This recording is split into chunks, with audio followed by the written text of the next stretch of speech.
Hello, everyone, and welcome back to the Educate Colon Snap channel. How you doing? So, Seconder just released their OTA updates. A lot of interesting changes that will impact the meta in here, so I wanted to talk about it and really discuss some of their changes, some of their thoughts. Let's begin. So, first off, we do have this Spider-Man change. It's going from a 4-3 to a 5-4. So it's getting an extra power, but it's also extra cost. Same ability. So this really feels like a reaction to two things. First of all, Galactus playing Spider-Man. I think that is a pretty frustrating experience when they already get their Galactus off, and then because they're having Spider-Man, you can't do anything about it. And then also the lockdown decks. I guess they're pretty popular right now with High Evolutionary and Hulk. Right, you storm one lane and then you Spider-Man the other lane to get the win, or and then Hulk will win that other lane if you're on Spider-Man or Storm. So you just have a lot of ways to just shut down your opponent. And generally, Spider-Man is a frustrating card, especially during Zabu meta. If they were going to make a change like this, I think that was when it needed to happen. But it still is a problematic card overall. They do have some comments. It performs very well in High Evolutionary decks and Galactus, and we want to avoid those playstyles being too powerful. So the main concern is this is very similar to Professor X, right? If Professor X is a 5 energy 3 power card with a very similar ability, except that you can't play in that lane as well, right? So one difference is that things like Doctor Doom, things like Ultron will still be able to be played and affect that board state, but now you have to choose between Spider-Man and Professor X. I'm not sure it's the most elegant solution, but I do think Spider-Man is a problem. Was a problem, so this is probably going to address it in some way.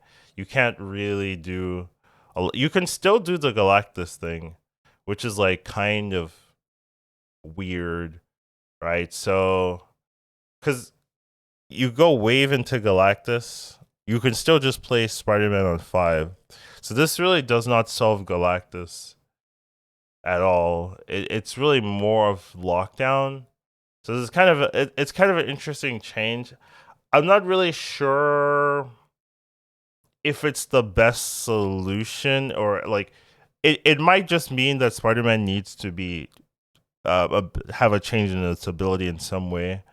But Galactus players aren't really that affected by this because they usually play it on 5 anyways, so it doesn't really do that much there. And then the lockdown decks, you definitely, I think, will see some change in lockdown, but people play Spider-Man on 5 anyways. So I don't know. I'm not really seeing if this actually does anything. Now that I think about it, like I think it through completion, like a lot of my decks I just play Spider-Man on 5 anyways. So you're just giving me one more power. Which is a little bit weird. So I'm wondering how this is gonna affect the meta. I see the idea. I just don't know if it's going to play out in any different way. Like people are still probably gonna play Spider-Man, and a lot of people are already playing Spider-Man on 5, so you're just really giving them an extra power. You could argue this is a buff. I know, like, I'm not gonna say that, but you could argue. I could see the person arguing that, oh, you just gave me an extra power in all of my games. So, um, this is the first change. I understand. I just don't know like how much is going to affect the people that do play with this card. But let's move on. Next change is Beast. So Beast is getting changed from a 2-2, so 2 energy, 2 power, to a 3-4. So it is getting a buff in power, just like Spider-Man, but it's also getting a buff in cost. Now, I think this one is more impactful than the Spider-Man change overall. Not saying the Spider-Man change won't be impactful, but I do think that a lot of the bounce decks are really utilizing Beast, especially Kitty Pride. Kitty Pride is like the main culprit because Kitty Pride becomes free after you do the bounce effect, right? It goes from 1 to 0, and you can play it every turn with really no drawback. So the synergy with Kitty Pride is really crazy. Um, and some people were also experimenting with High Evolutionary and Kitty Pride, and the Beast was like a good enabler to make sure that you're not over like saving your mana every turn for a huge Hulk at the end or so. So this does nerf a pretty large amount of like bounce and pickup decks, I guess. So yeah, I'm not. Did Beast need a nerf? Maybe. Like you could argue that Beast was the problem in bounce decks, and that it did enable so much, especially Kitty Pride, and just being able to reuse your demon, reuse your all your 1 drops, and also with Spider Ham coming out, right? Like that's gonna be something that people could do again, right? Utilize that as well. So I could definitely see the idea for this. It just and I do think Beast is a powerful archetype, so maybe this is warranted, and probably their stats show that bounce decks are doing really really well. I definitely like to see what their comment is. Bounce decks with decks like Kitty Pride, Basque, and Hidden Monkey. I guess Basque is also pretty true. Have been performing very well lately. Yeah, so Hidden Monkey also takes a really good advantage of Beast, since you can make him very cheap and then play them all at the last turn. Beast in particular stood out to us as a very powerful enabler. We want Beast effects to take more investment, so we're adjusting him to be a 3 cost. Hopes this also gives Falcon more room to spread his wings. Yeah, a lot of people were just favoring Beast and not playing Falcon at all, because you don't need double. Like you, a lot of times you didn't need to bounce multiple times. You just need that extra bounce, and Beast did it for you. So I could definitely see the idea of like making Falcon feel more viable. But the nice thing about Beast was that it targets everything, right? You don't have to be running 1 drops. 1 drops have this clear weakness of it can all get killmongered and destroyed, and all your investment is out the window. So Beast, you could really target other things, and you could do some cool things. You could like dodge Shang-Chi or Enchantress if you target a big card or so, blah blah blah blah. There were some cool things with Beast that Falcon can't do for you. So it does hurt to see this, and I don't think this kills Beast decks. It's just like a little bit worse, I guess. Especially for Kitty. I think Kitty is the one that's hurt the most by this change. But overall, I mean, it makes sense. I think Beast was a very powerful archetype, so I can see them adjusting this, and it doesn't look like they're adjusting a lot of the other cards. So we'll have to see how this really affects the meta. But overall, it's more impactful than the Spider-Man change is my thought so far. Next up, we have Hood. So Hood is going from a 1 cost -2 to a 1 cost -3. Still same ability, add a demon to your head.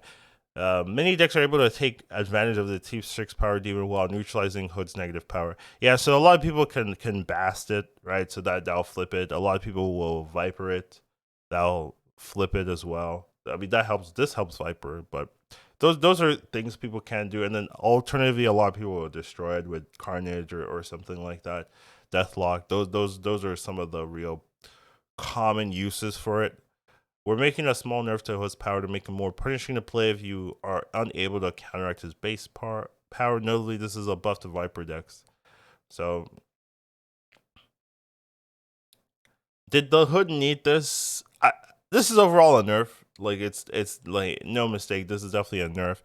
I do think a lot of decks that are running Hood can ignore its base cost, right? Either you vast it or you Viper it or you destroy it. So a lot of times, I guess there's a lot of decks that won't care about this change. And what decks do, I mean, once again, this could be a bounce nerf because bounce does play this, and sometimes they don't have Basque, but a lot of times you just won't. But overall, it's an adjustment. Uh, it's not, unless you're playing Viper, this doesn't help you. I would say, like, that's one thing that's the case. Unless you're playing Viper, this is not a buff in any meaningful way. So makes it a little bit more punishing to play. Right, it turns the demon into a 3 power overall adjustment instead of a 4 power overall adjustment. So it might not be like auto include in some decks, but it's still, there's still a lot of ways to just make them -3 not matter. So it's not the biggest nerf. I don't think it's gonna do too much in terms of like affecting games or making it feel worse. And maybe this might encourage Viper players to play a little bit more. The thing right now though is Viper players really want to give them the Sentry copy, and Hood is like another tool, but it's not like as powerful as giving them the -10 from the Sentry. So all right. And then the last change for today is a rogue change. So, oh, that's not true. There's another change after this. Whoops.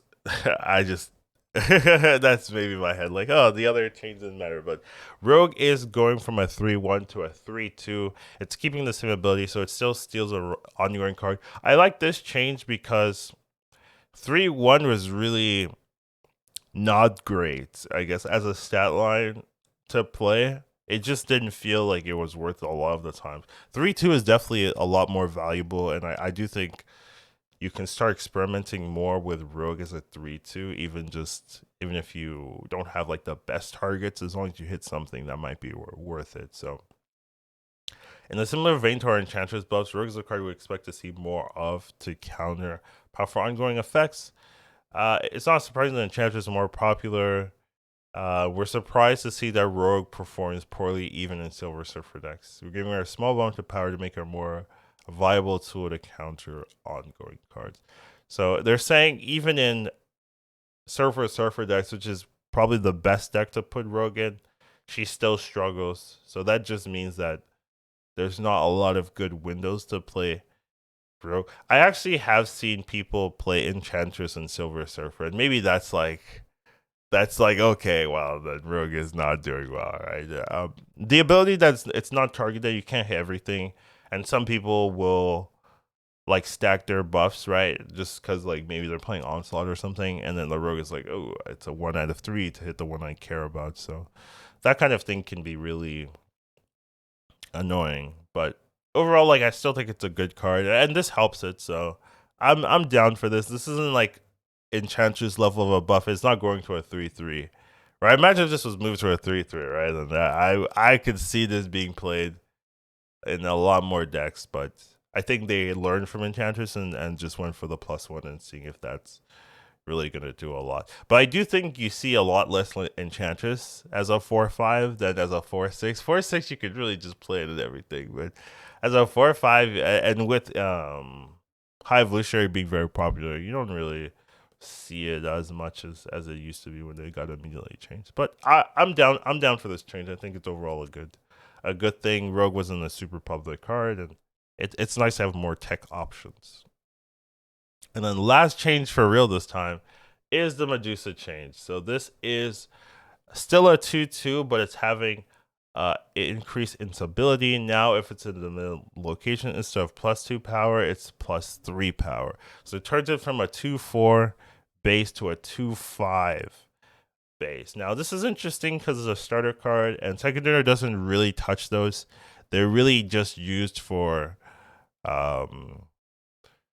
I guess the first stage of the game to kind of teach you things. They have simple effects, and they don't really stick around past there. You don't really see a lot of people playing Medusa past the early game, really. So definitely interesting to see. It turns into a 2/5, which is actually not bad. Like a 2/5. Unfortunately, you have to play in the middle location, but a 2/5 is not bad stat lines. So I could actually see this having some play afterwards. It's really it's possible. Like I don't think this is negligible of a change. You're turning it into a lizard just in the middle lane, but there's no other downside, right? And that's not that horrible. So I could actually see this seeing some play. Uh, at least while Silk isn't out as well, right? Silk might be a better version, and I still think Jeff is better than both of those. So there are other two drops that are better. And Lizard is more flexible as long as you are being careful where you put it, where they can't fully contest, like Jeff's. I mean, Lizard is still probably better, but this is something that might allow it to see some light, see the light of day, because right now it's just not seen at all. Really, anytime I see this, it's just like this is a bot or something like that. So, yeah. I'd like to see their comments. Players move past many of the star cards pretty quickly because they're not competitive, but most of them make a comeback in a variety of later archetypes. For example, Quicksilver was in lockdown for a while. Yeah, I mean, Iron Man's a good card, so that I don't know why you're arguing for Iron Man. That doesn't matter. And High Evolutionary brought back all the vanilla cards. That's your guys' fault, right? You made them new cards. They're not brought back. The vanilla cards are not. They're different cards. They don't count. The vanilla cards is still unplayed, except in Patriots. High Evolution just made them a different card completely. So now those different cards are played. So I don't know if that fully counts. Medusa, however, stands out as a card that sees virtually no play anywhere beyond the early stages of Snap. There's a lot of cards like that though, like Baron Mordo, and a lot of them are like Series 3 as well, right? They're not even starter cards. But even though she's consistently a 2/4 currently, her restrictions make her weaker than she may seem. We're giving her a buff to allow her to be better competitive with other options with 2-cost slot. That's fair. So those are all the changes. What are my thoughts overall? Spider-Man change, I'm not super impressed with. Beast change, I think, is the most impactful out of all of the 5. I think this is really going to hurt. Bounce decks a little bit, well, a decent amount. So yeah, definitely hurting. Every single card's an on reveal as well. Kind of on reveal change patch. And then Hood is interesting, but not, I don't think, too impactful. Rogue's cool. The buffs aren't like super impactful, I guess, compared to the nerfs, right? I think the Beast nerf is definitely the highlight of this particular patch. The Spider-Man is also a highlight. I just don't know if the decks that run Spider-Man care, right? They play Spider-Man on 5 a lot, so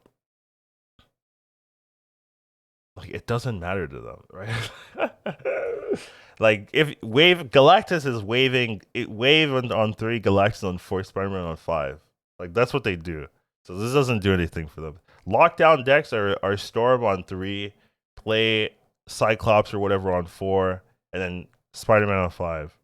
So this doesn't do anything to them either. So I'm just struggling to see what archetypes this really affects. Like the only archetype this really affect would have been in Zabu meta, when Zabu could make this a 2-drop, and then you could copy it and go double Spider-Man. Like you can't do double Spider-Man, but people weren't doing double Spider-Man anyway. So this one is maybe the most confusing, but overall, I mean, overall it's a patch, and some things will change, especially the Beast changes, and definitely I want to see what the patch on Tuesday brings.